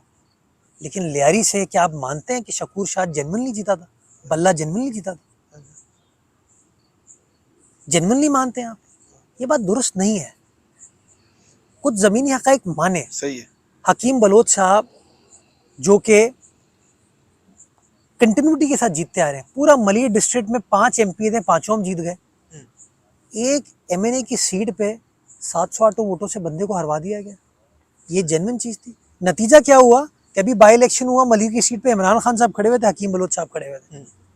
पीपल्स पार्टी जीत गई ना। अभी लियारी के अंदर बल्दियाती इंतखाबात हुए। जो आपने इल्जाम इस वक्त तहरीक इंसाफ पे लगाया है ना, वो इल्जाम तहरीक इंसाफ ने इस ज़मीनी इलेक्शन पे आप पे लगाया। कौन सी ज़मीनी इलेक्शन पे? अभी हकीम बलोच वाली सीट की जो आप बात कर रहे हैं। ये बड़ी इंटरेस्टिंग चीज़ है कि अगर कोरंगी की सीट से PTI जीत जाती है, इमरान खान जीत जाते हैं तो सही जीतती है, लेकिन मलिर की सीट पे अगर तीर जीता है तो वहाँ पे धांधली हुई है। अगर मौलवी महमूद अगर मौलवी महमूद आमिर लियाकत मरहूम की सीट से जीत जाता है तो इलेक्शन फेयर है, लेकिन अगर लियारी से पीपल्स पार्टी जीत जाती है तो वहाँ पे धांधली हुई है। किसने? एस्टेब्लिशमेंट ने की थी आपके साथ धांधली? बिल्कुल। जो लोग नहीं चाहते, देखिए जो निज़ाम में इंटरफेयर करने की कोशिश करेगा वो निज़ाम सस्टेन नहीं कर पाता। और नतीजा कराची वालों ने देख लिया कि खान साहब आ गए, इलेक्शन करो फर से जीत गए, 14 सीटें मिल गई। पहले 162 अरब रुपए का वादा किया, कराची वालों को क्या मिला? 0। फिर 1100 अरब का वादा किया, क्या मिला? 0। मैं समझता हूँ कराची वालों को भी अंदाजा हो गया, और कराची वालों ने उसके बाद बाई इलेक्शन में PTI का साथ नहीं दिया, और हालिया बल्दियाती इंतखाबात में भी आपने देखा कि उन्होंने PTI को बिल्कुल साइड में कर दिया, उन्होंने उनको कंसिडर ही नहीं किया। फोर्स थी पीपल्स पार्टी, दूसरी फोर्स थी जमात इस्लामी, जिसको मैं समझता हूँ MQM के बॉयकॉट से बड़ा फ़ायदा हुआ। हमने तो अपनी जो नज़रियाती सीटें हैं, अपनी ट्रेडिशनल सीटें वो निकाली, और कुछ कुछ जगहों पे जहाँ पे लोगों ने देखा कि हाँ काम हुआ है, चीज़ें बेहतर हो रही है, उन लोगों ने भी हमें सपोर्ट किया, जिसका मैं शुक्रगुजार हूँ। जिस जगह पे हम इस वक्त बैठे हुए हैं, इस जगह से कोई तस्वुर नहीं कर सकता कि पीपल्स पार्टी जीतेगी। ये क्लिफ्टन का एरिया है, पीपल्स पार्टी जीती। अच्छा, मैं अगले सवाल, आपकी गुफ्तगू से एक ज़मीनी सवाल, क्या ये हकीकत है कि जो जिस दिन इलेक्शन हुआ उस दिन रात को जो गवर्नर हाउस में पीपल्स पार्टी और MQM के मुज़ाकरात हो रहे थे, उस मुज़ाकरात में MQM को ये ऑफ़र की गई थी कि आप बाइकआउट नहीं करें, 70 सीटें ले लें। वो इलेक्शन की रात नहीं, इलेक्शन से एक रात पहले हाँ, एक और रात पहले। तवातुर के साथ हमारी एमक्यूएम के दोस्तों के साथ मीटिंग होती थी और हम उनको ये कहते थे आप इलेक्शन लड़े। एमक्यूएम वाले बज़िद थे इस बात पे और मेरा ये पॉइंट ऑफ व्यू था उनके सामने कि इलेक्शन मुलतवी नहीं हो पाएगा। नहीं, ये हकीकत है, पीपल्स पार्टी ने 70 सीटों की ऑफर की थी। हमारे पास तो खुद वो सीटें नहीं है तो हम कैसे किसी को ऑफर कर सकते हैं? अगर हमारे हाथ में होती तो हम कहते यार 70 हमें ही मिल जाए वो। तो ये बात इस बात की मैं तरदीद करना चाहूँगा, लेकिन हाँ, हमने अपने एमक्यूएम के दोस्तों को बिल्कुल कायल करने की कोशिश की सही। कि आप इलेक्शन से ना दस्तबरदार हो, इलेक्शन लड़ें, क्योंकि हमें अंदाज़ा था कि एमक्यूएम के बॉयकॉट से शायद फ़ायदा जमात इस्लामी को हुआ। और आपने देखा कि डिस्ट्रिक्ट सेंट्रल जो कि एमक्यूएम का गढ़ है, क्या ये वहाँ से हकीकत है कि एमक्यूएम ने आप लोगों से कहा कि 70 सीटों का पहले हमें रिजल्ट दे दो तो उसके बाद हम बाइकआउट खत्म करेंगे? ऐसी कोई बात मेरे साथ, मैं खुद मौजूद था मीटिंग में, अच्छा। इस तरह की कोई बात नहीं है। एक थोड़ा सा सख्त सवाल है, आप भी मुस्कुरा दिए ना अभी इस बात। अभी तक सारे सख्त कर रहे थे आप नहीं तो। नहीं, इस बात पे आप भी मुस्कुरा दिए, ठीक है। वो एक कराची के लोगों की राय हो सकता है, सही हो गलत हो, कि कराची में अंदरूनी सिंध से लोगों को लाके जो है खपाया जाता है, जिन लोगों के शहर का मैल बकू भी जो है नहीं पता, और बहुत सारी चीज़ें जो ऐसी जो पीपल्स पार्टी के लिए और कराची के लोगों के लिए नफरत का सबब बनती हैं, ये शहर के लोग समझते हैं कि उनका हक मारा जाता है। तो आप समझते हैं कि ऐसा होता है? तो फैसल में पहले तो मैं ये कहना चाहूँगा कि कोई अंदरूनी सिंध और बैरूनी सिंध नहीं है। अच्छा सिंध तो एक है। अच्छा। उस सिंध के अंदर अजला है, अर्बन सिंध है, रूरल सिंध है, ये कह सकते हैं। अर्बन सेंटर्स है, रूरल सेंटर्स है। तो मैं समझता हूँ ये जब हम बात करते हैं ना, इससे तफरीक होती है, इसमें कोई दूसरी राय नहीं है कि सबके बारे में करते हैं। अंदरूनी पंजाब एक मशहूर जुमला, अंदरूनी लाहौर एक मशहूर जुमला है। अंदरून लाहौर कहते हैं, लेकिन अंदरून पंजाब का जिक्र है। सब देयर वन कहते हैं। पंजाब, हाँ। There one KP, there one देही बलूचिस्तान। पंजाब, शहरी पंजाब तो नहीं नहीं, कोई ऐसी बात नहीं होती। ये हमारे सिंध में ज्यादा बात की जाती है, जिसका मैं जनूबी समझता हूँ पंजाब एक बड़ा मशहूर जुमला है। जुनूबी पंजाब तो एक अलग सूबे के हवाले से लेकिन बात की क्या जा रही है। तो ये तो लोग वैसे ही, इसमें कोई नफरत का इशू, लोग एक नहीं, रवानी में एक बात करते हैं वैसे लेकिन मैं इसका समझता हूँ क्योंकि वो आदत एक पड़ी हुई है ना, आदत पड़ी हुई है। लेकिन मैं समझता हूँ ये ये नहीं, पीपल्स पार्टी ने भी एक साल से कहने पे एतराज किया ना, पीपल्स पार्टी वाले भी पहले यही कहते थे। मैं कहता हूँ ये नहीं होना चाहिए। हाँ। मैं सिंधी हूँ, उर्दू बोलने वाला सिंधी हूँ। अच्छा, आप सिंधी हैं? मैं उर्दू बोलने वाला सिंधी हूँ। अच्छा, बिल्कुल। हम तो आपको एक तरह से माजिर समझ रहे हैं। मैं शहर में पैदा हुआ हूँ, मेरे वालिदैन हिजरत करके आए, मेरे आबा और अजदाद अच्छा। हिजरत करके आए, मैं तो शहर में पैदा हुआ हूँ। उर्दू मेरी जबान है, उर्दू मेरी शनाख्त है, बट मैं हूँ सिंधी, अच्छा, हूँ पाकिस्तानी। जो ग्राउंड रियलिटी है, हमें लोगों को समझाने की ज़रूरत है। अब फैसल भाई, सबसे इम्पोर्टेंट चीज़ ये है कि ग्राउंड रियलिटी ये है कि कराची पाकिस्तान का वो वाहिद शहर है जो लोगों को एक्सेप्ट करता है, लोगों को अपने अंदर समो लेता है। इसको नहीं समझता। पूरे पाकिस्तान से लोग कराची का रुख करते हैं। जो हमें डेटा मिलता है डेली बेसिस पे 10 से 12 हज़ार लोग जो है ना, वो नकल मकानी करते हैं और वो कराची का रुख करते हैं। पेशावर से भी लोग आ रहे हैं, गिलगित बल्तिस्तान से भी लोग आ रहे हैं, डेरा इस्माइल खान से भी आ रहे हैं, पंजाब से भी आ रहे हैं, सिंध के बाकी अजला से भी आ रहे हैं, बलूचिस्तान से भी आ रहे हैं। कुछ अपने मुआश के लिए आ रहे हैं, कुछ तालीम के लिए आ रहे हैं, कुछ इलाज मुआलजे के लिए आते हैं, वो आते हैं। ये ग्राउंड रियलिटी है। कुछ लोग आके इसको अपना घर बना लेते हैं, कुछ लोग आते हैं जो आके वापस अपने अपने शहर चले जाते हैं। लेकिन ये ग्राउंड रियलिटी है कि कराची को एक मुनफरिद स्टेटस इस मुल्क में हासिल है कि पाकिस्तान भर के लोगों का नंबर 1 ऑप्शन है कि वो शहर आना चाहते हैं। और शहर की ख़ास बात है, इस शहर की बड़ाई है, शहर के लोगों की ख़ास बात है कि अपने अंदर लोगों को समो लेती है। जब हमने हिजरत की थी तो हमसे पहले और मकामी लोग यहाँ पे रहते थे, सिंधी बोलने वाले थे, बलोच बोलने वाले थे, पारसी यहाँ पे थे, मुख्तलिफ कौमियतों के लोग थे, मज़ाहिब के लोग थे। उन्होंने हमें एक्सेप्ट किया, हम यहाँ पर हैं।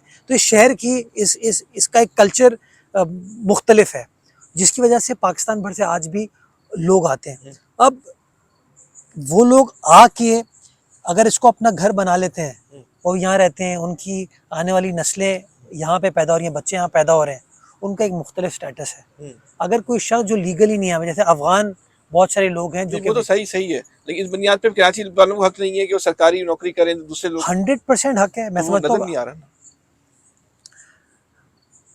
शायद कुछ लोगों को नजर नहीं आता हो। आप मुझे बताएं ना कि आप केएमसी में आ जाएं। इस वक्त केएमसी में जो अफसरान हैं, जो केएमसी की जगह, ये पॉलिसी तो आपके दौर में बनी, बड़ा इससे कराची को तो इस पे आपको गौर करना चाहिए कि केएमसी की जो पोस्टें थी उस पे एसयूजी के लोग आना शुरू हो गए, और जिस रफ्तार के साथ आए वो केएमसी की पोस्टों पे जो है उनका सारा जो है वो चले अभी आप केएमसी की बात कर लेना, एसबीसी पे आ जाए। अच्छा, बारी बारी इस वक्त केएमसी का एडमिनिस्ट्रेटर जो है वो सिंधी बोलने वाला है, उर्दू बोलने वाला है, डॉक्टर सैफ उर्दू बोलने वाले हैं, सेंट्रल का डोमिसाइल है उनका। एमसी जो है, वो नाम मुझे उनका याद नहीं आ रहा इस वक्त, वो उर्दू बोलने वाले हैं। शुजात। वो शुजात साहब, शुजात हुसैन साहब, डिस्ट्रिक्ट सेंट्रल का उनका डोमिसाइल है। डिस्ट्रिक्ट सेंट्रल में डीसी ऑफिस में आई थिंक एडीसी वगैरह रहे। सुमेरा हसन साहिबा डीसी, मेयर कराची के पास ये इख्तियार है, वो अपनी मर्जी का डीजीटीएस लिया कानून में, बिल्कुल लगा ले, अपनी नहीं, ये कानून के तहत, एसएलजीओ के तहत, एब्सोल्युटली। एसएलजीओ के तहत। मैं आपको एक मिसाल दूं आपको, Sorry, अभी अभी अभी अभी हाँ, कुछ तैनाती की है। उसको छोड़, एसएलजीओ क्या कहता है सर? एसएलजी तो अब है नहीं, एसएलजी है हाँ, एक्चुअली। एसएलजीओ क्या कहता है, जब भी तो मैं बता रहा हूँ ना आपको। मैंने अपने दौर में किसी को तैनात लेट से अगर सेक्रेटरी लोकल गवर्नमेंट ने कर दिया, आखिर में उसको ज्वाइनिंग देने का इख्तियार जो है वो एडमिनिस्ट्रेटर का होता है, मेयर का होता है। किसी भी शख्स की ज्वाइनिंग मेयर के बगैर हो ही नहीं सकती, आप पूछ लीजिएगा। है? ज्वाइनिंग नहीं हो सकती, ट्रांसफर पोस्टिंग अरे भाई, वो बंदा कैसे बराजमान होगा केएमसी किसी ओहदे में जब तक मैं उसकी ज्वाइनिंग नहीं दूंगा। दूसरी, अब मैं एक और इम्पोर्टेंट आपसे बात करूं फैसल भाई, इस वक्त सिंध पब्लिक सर्विस कमीशन का चेयरमैन उर्दू बोलने वाला है। अच्छा, इस वक्त सेक्रेटरी लोकल गवर्नमेंट उर्दू बोलने वाला है। चेयरमैन प्लानिंग एंड डेवलपमेंट जो सारा बजट बनाता है उर्दू बोलने वाला है। चीफ सेक्रेटरी सिंध उर्दू बोलने वाला है। ये ग्राउंड रियलिटीज है। देखें, तो फिर हम ये समझ लें कि उर्दू बोलने वालों को दुश्मन उर्दू बोलने वाला ही है, तारीख तो यही बताती है। देखिए, वैसे मुझे तो ये समझता है, मुझे ये लगता है कि शहर की शान थी इसका तहजीब, तमद्दुन, आदाब, किताबों से मोहब्बत, कलम से मोहब्बत। कहीं ना कहीं हमें सोचने की ज़रूरत है कि पिछले 20, 25, 30 सालों में ये मोहब्बत किसी और चीज़ से हो गई।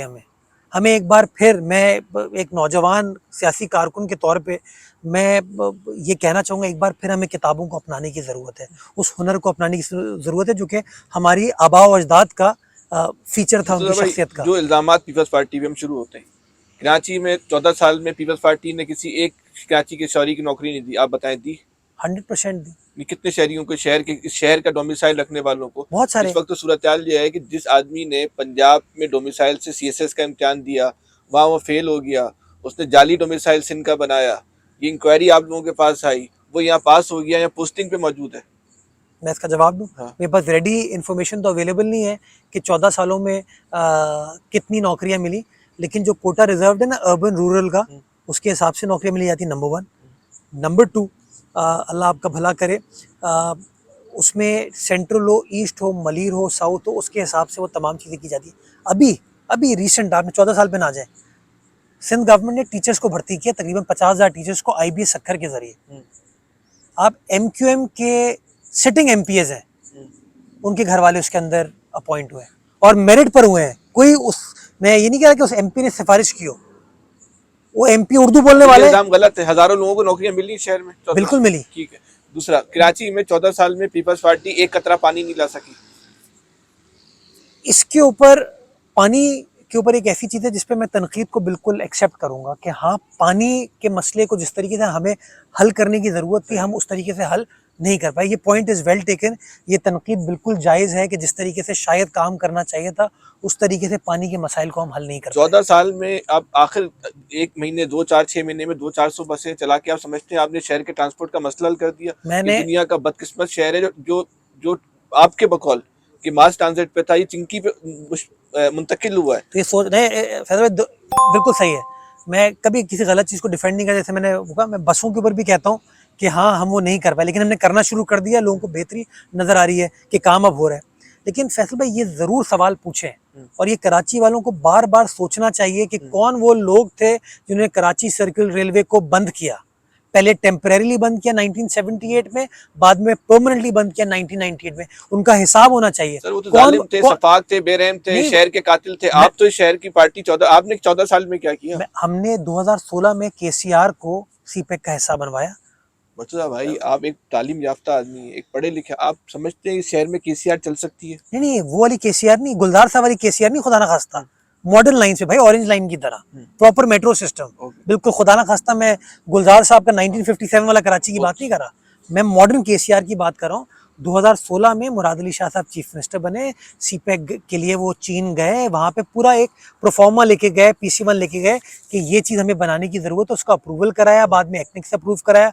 इस शहर की बदकिस्मती है 2018 में इमरान खान आ गया, इमरान खान ने कराची का भी बेड़ा गर्क किया, सीपैक का भी बेड़ा गर्क किया, वो प्रोजेक्ट नहीं उठ पाया, वो रुक गया, पर चाइनीज़ का इंटरेस्ट खत्म हो गया। जैसे ही शहबाज शरीफ साहब प्राइम मिनिस्टर बने, पहली रिक्वेस्ट जो चीफ मिनिस्टर साहब ने की ना, 2 रिक्वेस्ट की, एक K4 और दूसरा सीपैक में आपको मॉडर्न KCR बनवाने की ज़रूरत है।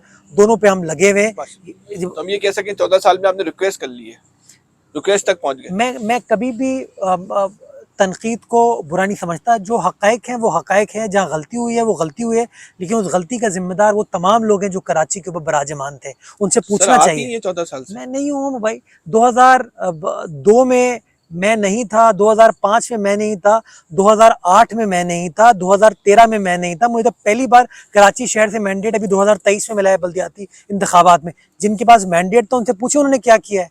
वो हमारे इत्तेहादी रहे, कभी नून लीग के इत्तेहादी रहे, कभी PTI के इत्तेहादी रहे, कभी परवेज मुशर्रफ के इत्तेहादी रहे, हमारे जमात इस्लामी वाले, उनसे पूछे।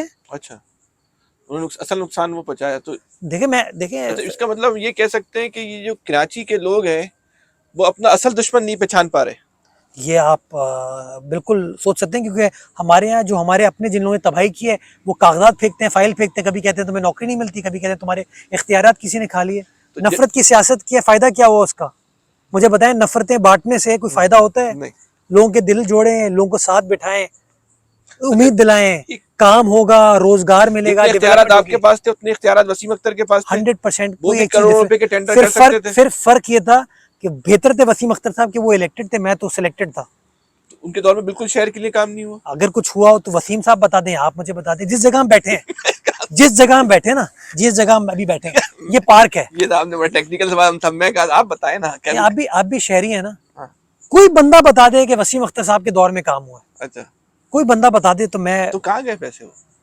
इसके ऊपर सवाल MKM से भी पूछे, वसीम अख्तर साहब से भी आप पूछे। इस वक्त इस हुकूमत है जो भी अगर कोई KMC में गलत काम हुआ है, मुझे नहीं पता हुआ, तो उसकी रिस्पॉन्सिबिलिटी सिंध गवर्नमेंट भी है। KMC एक खुद मुख्तार, देखिए ये भी बड़ा इंपॉर्टेंट चीज़ है, KMC एक खुद मुख्तार इदारा है। अच्छा, ये हमारे यहाँ होता क्या है, जब कोई चीज़ नहीं करनी होती कहते हैं वो सिंध गवर्नमेंट जिम्मेदार है। नहीं तो आपने कोई इन्वेस्टिगेशन करवाई जो इस एंटी करप्शन में कोई केस, कोई नैब में तो एक केस चल रहा था वसीम अख्तर साहब के खिलाफ, शायद इंक्वायरी चल रही थी, मुझे नहीं पता उसकी लेटेस्ट सिचुएशन क्या है।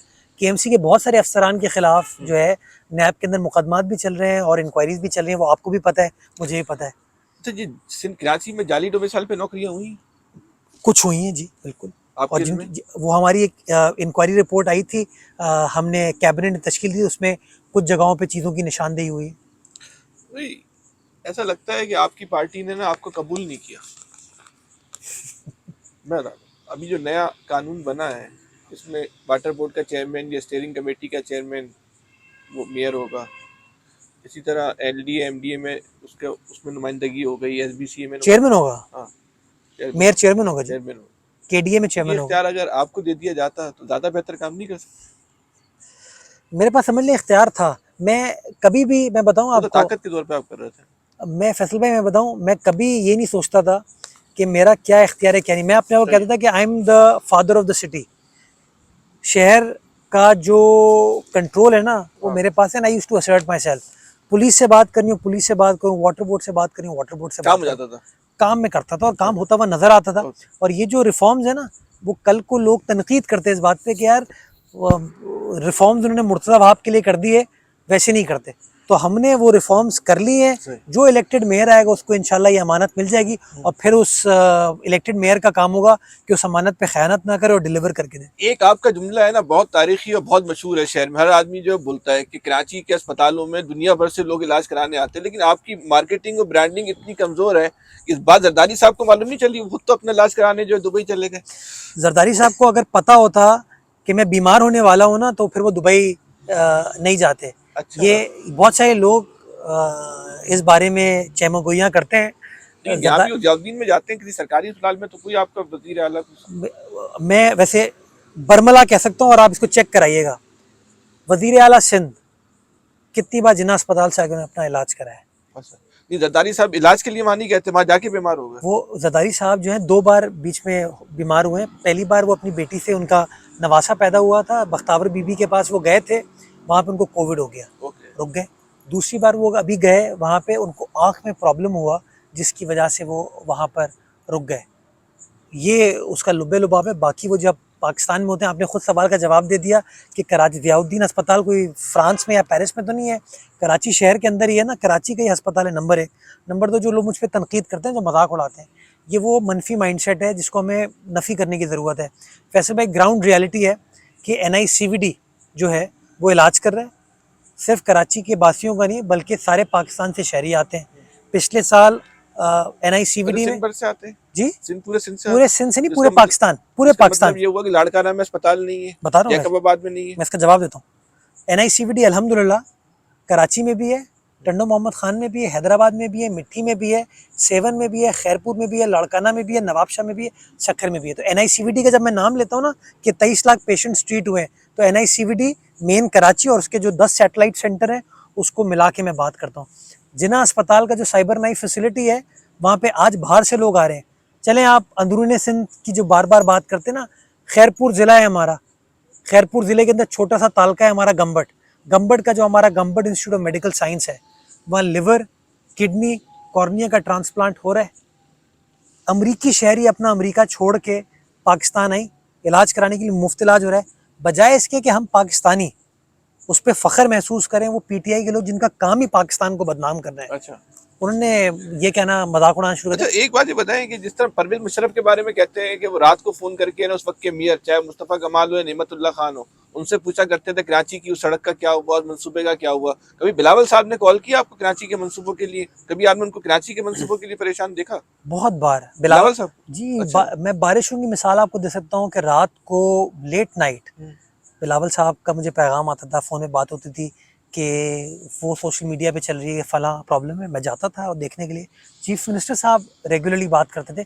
अभी मैं छोटी सी आपको मिसाल दूँ, कल रात को बारिश हुई है, जरदारी साहब का मुझे रात को फ़ोन आया कि बेटा बारिश हुई है, मलीर की साइड पे मैंने सुना है, वेस्ट की साइड पे मैंने सुना है बहुत ज़्यादा बारिश हुई है, ज़रा सिचुएशन चेक कर लो। ये बिल्कुल मैं आपको ज़िम्मेदारी के साथ बात कर रहा हूँ। चीफ मिनिस्टर साहब हों, फरियाल टालपुर साहिबा हों, नासिर शाह साहब हों। नासिर शाह साहब तो खैर हमारे साथ खुद, ये चीफ मिनिस्टर साहब खुद ऑन ग्राउंड हमारे साथ निकलते थे। अच्छा। बट फरियाल टालपुर साहिबा हों, बिलावल साहब हों, आसिफ जरदारी साहब, तीनों जो टॉप टियर हमारी लीडरशिप है, तीनों पूछती हैं। तो ये रातों को फोन करके इसलिए परेशान रहते थे शहर के मंसूबे? मैं कह रहा हूँ, कल रात को मुझे तकरीबन कोई 1:30 बजे फ़ोन आया। अच्छा, तो एक बात ये बताएं कि जो पीपल्स बिलावल साहब हैं, और कल रात चूंकि पता नहीं कब आपका टेलीवाइज में 29 मार्च। एक बात ये तो आप समझते हैं ना, शहर में पीपल्स पार्टी के बारे में एक नेगेटिव माइंडसेट पाया जाता है। बिलावल साहब को अंदाजा है इस बात का? अंदाज़ा है। उन्होंने इसको ख़त्म करने की कोई कोशिश की? इससे बेहतर क्या कोशिश हो सकती है कि कराची शहर का एक बासी, कराची शहर में पैदा हुआ, कराची शहर में पला बड़ा हुआ, इसी की बसेस को इस्तेमाल करने वाला, इसी के इंफ्रास्ट्रक्चर को इस्तेमाल करने वाले आदमी को उन्होंने पहले सिंध हुकूमत का हिस्सा बनाया, सेनेटर बनाया। तो एक आदमी को रखा जाता है साबित करने को, हमने चले, महाजनों के कोटे पे रखा हुआ है। मुझे बाद में एडमिनिस्ट्रेटर बनाया ना, तो अगर उनको इस बात का एहसास, उससे पहले तो फ़हीम ज़मान को भी बनाया एडमिनिस्ट्रेटर। फ़हीम ज़मान को बीबी ने बनाया था 1993 में, उन्होंने शहर की खिदमत करने की कोशिश की थी। मुझसे पहले लईक साहब को बनाया गया। लईक साहब का भी ताल्लुक कराची शहर से ही है, वो बाहर से तो नहीं है। सिर्फ एडमिनिस्ट्रेटर बना देना नहीं, इस शहर को के मसाइल अलग है। इस शहर को ना पैसे चाहिए सर, इस शहर को इंफ्रास्ट्रक्चर चाहिए। अगर आपको मसाइल का अदराक होता है तभी आप उस तरह की मूव्स करते हैं ना। तो मूव करके मुझे पहला मैसेज ये दिया ना, I want to see development, I want to see work happening. ये बताएं, पीपल्स पार्टी की हुकूमत 14 साल हो गए, कितने साल और पीपल्स पार्टी की हुकूमत रहे तो कराची के मसाइल हल हो जाएंगे? लेकिन वैसे मैं समझता हूँ कि कराची शहर का जो सबसे बड़ा मसला था ना, वो लॉ एंड ऑर्डर का था। जो मेजर टेररिज्म, भत्ताखोरी, target killing, kidnapping for ransom, ये सबसे बड़ा हमारा प्रॉब्लम था। और मैं समझता हूँ हमारी जब गवर्नमेंट 2008 में आई ना, 2008 से लेकर 15 तक तो सबसे बड़ा चैलेंज ये था कि आप इन बड़े बड़े ऑफेंसेस को ख़त्म करें। डेली आप सुनते थे 40 लोगों को मार दिया गया, 50 लोगों को मार दिया गया। हम उस चीज़ को काबू करने में कामयाब हुए। और जो डेवलपमेंट कहती है हमारा क्रेडिट है, वो तो आपके अपने लोग दहशतगर्दी के इल्जाम में उठे, आपकी मरकजी लीडरशिप इल्जाम में उठी दहशतगर्दों को इलाज कराने के। कौन? डॉक्टर आसिम की बात कर रहे हैं आप? हाँ, डॉक्टर आसिम के ऊपर जुर्म साबित हो गया? वो तो वही अदालतें हैं जिन्होंने के इलेक्ट्रिक का फैसला दिया। अगर अगर डॉक्टर आसिम का केस दुरुस्त है ना, तो शायद आप सहाफ़ी नहीं है और मैं वकील नहीं हूँ। अच्छा, इतना मैं समझता हूँ वो गलत केस है, लेकिन नेवरदिलेस वो आदमी बहादुरी के साथ केस का सामना कर रहा है। उसकी बीवी कैंसर की पेशेंट थी, उसकी वालदा बीमार थी, बट उसके बावजूद वो सही। आदमी 90 दिन उनकी हिरासत में भी रहा, उसके बाद जेल भी उसने काटी। अब वो बेल पर है और मुकदमात का सामना कर रहा है। ग्राउंड रियलिटी है। तो डेवलपमेंट जो है ना फैसल भाई, वो मेरे ख्याल में 8 से 15 तक तो पहली priority was law and order. 15 के बाद डेवलपमेंट का प्लान एक चॉकआउट हुआ, काम स्टार्ट हुआ। बहुत सारा काम हो गया है, बहुत सारा काम नहीं हुआ, लेकिन काम होता हुआ लोगों कितने को साल नजर लगेंगे इससे? मैं समझता हूँ काम का सिलसिला सिमत का तयन हो चुका है, काम चल रहा है, काम होता हुआ नजर आ रहा है। और मैं समझता हूँ आइंदा आने वाले चंद साल जो है ना वो कराची की बेहतरी के साल हैं। और सबसे इम्पोर्टेंट चीज़ ये है कि पहली बार मैं उम्मीद करता हूँ कि अगर केएमसी का मेयर इंशाल्लाह पाकिस्तान पीपल्स पार्टी का होगा, प्रोविंशियल गवर्नमेंट पीपल्स पार्टी के, फेडरल गवर्नमेंट पीपल्स पार्टी के, तो तीनों टियर ऑफ गवर्नमेंट जब सेम पेज पे होंगे तो ज़्यादा यकसोई के साथ कराची शहर की तरक्की हो वो पाएगी। इशारा कर रहे हैं। दो आखिरी सवाल मुख्तसर। इमरान खान ने जो मुहिम चलाई रियासती इदारों के खिलाफ, आपके ख्याल में कराची के लोग अगर चलाते तो उनके साथ वही सलूक होता है जो इमरान खान के साथ हो रहा है? कराची वालों के साथ तो आपने देखा है कि किस तरह का सलूक होता है। सिर्फ कराची वालों के साथ नहीं, मैं समझता हूँ सिंध भर के अंदर अगर कोई शख्स इस तरह की बात करता, जिस तरह की बातें खान साहब ने की हैं इदारों के ख़िलाफ़, और मायूब बातें, घटिया बातें, बिलो द बेल्ट वाली बातें, तो मेरे ख्याल में सलूक डिफरेंट होता है। इमरान खान साहब का शायद डोमिसाइल डिफरेंट है। तो इमरान खान को आम माफी मिल सकती तो आप समझते हैं अल्ताफ हुसैन को मिलनी चाहिए? ये फैसला इस मुल्क की अदालतें करें, इस मुल्क के इदारे करें, लेकिन इमरान खान पशेमा हो तब उसको माफ़ी मिले। मैं तो माफ़ी के फेवर में नहीं हूँ। अच्छा, मैं तो कहता हूँ कि इमरान खान ने अगर किसी के साथ तज़हीक की है, ज़्यादती की है, गलत काम किया, इसके खिलाफ कानूनी कार्रवाई होनी चाहिए। अगर उसके लोगों ने अदालतों का घेराव करके अदालतों पर तोड़म फोड़ी की है, हम कहते हैं ना कि नवाज शरीफ के दौर में 97 के अंदर सुप्रीम कोर्ट के ऊपर मुस्लिम लीग के कारकुनान ने धावा बोल दिया था, हम उसको कंडेम करते हैं ना, सब करते हैं कंडेम। आज नून लीग भी पशेमा है। तो उस दिन जो इस्लामाबाद की जुडिशल कॉम्प्लेक्स के ऊपर पीटीआई के कारकुनान ने किया इमरान खान की ईमा पर, क्या वो दुरुस्त चीज़ थी? उसको कंडेम करें, कार्रवाई तो होनी चाहिए। मरदमशुमारी में कराची की आबादी कम गिनी गई तो पीपल्स पार्टी एहतियाती तहरीक चलाएगी? बिल्कुल कैसे चलाएगी। चलाएगी? 2007 किसके खिलाफ चलाएगी? 2017 में भी हमारे सूबे की और हमारे शहरों की जो पॉपुलेशन थी उसको कम दिखाई गई थी, और हम वो वाहिद सियासी जमात थे जिसने अपना प्रोटेस्ट सियासी एतबार से भी किया, कानूनी एतबार से भी किया, बाकी लोगों ने नहीं किया। आज भी मैं समझता हूँ अगर हमारे सूबे की, हमारे शहरों की गलत आबादी शो की जाती है, हमारे सही नंबर शो नहीं किए जाते, तो हम कानूनी सियासी दोनों एतबार से अपना प्रोटेस्ट करेंगे। सड़क पे निकलेंगे? सड़क पर भी निकल सकते हैं, और जो कानूनी तरीका है, जैसे पिछली बार हमने मुश्तरका मफादात काउंसिल में भी गए, पार्लियामान में भी गए, दोनों चीज़ें वापस करेंगे। तो बहुत सारे सवालात हैं लेकिन हमारी बैटरी इजाजत नहीं दे रही, दोबारा के मैंने आपको नहीं रोका। नहीं, आपसे बिल्कुल नहीं रोका। तो बड़ा अच्छे गुफ्तगू हुई, इंशाअल्लाह दोबारा इनसे मुलाकात करेंगे। अब जाते थे कराची में पीपल्स पार्टी का मेयर कौन होगा? पीपल्स पार्टी का कारकुन होगा इंशाल्लाह। पीपल्स पार्टी का। अब ये आज की गुफ्तगू थी, दोबारा मुलाकात होगी मुर्तज़ा भाई के साथ, तो जो सवालात रह गए हैं वो जरूर दोबारा पूछेंगे। अपना बहुत ज्यादा ख्याल रखिएगा। अल्लाह हाफ़िज़।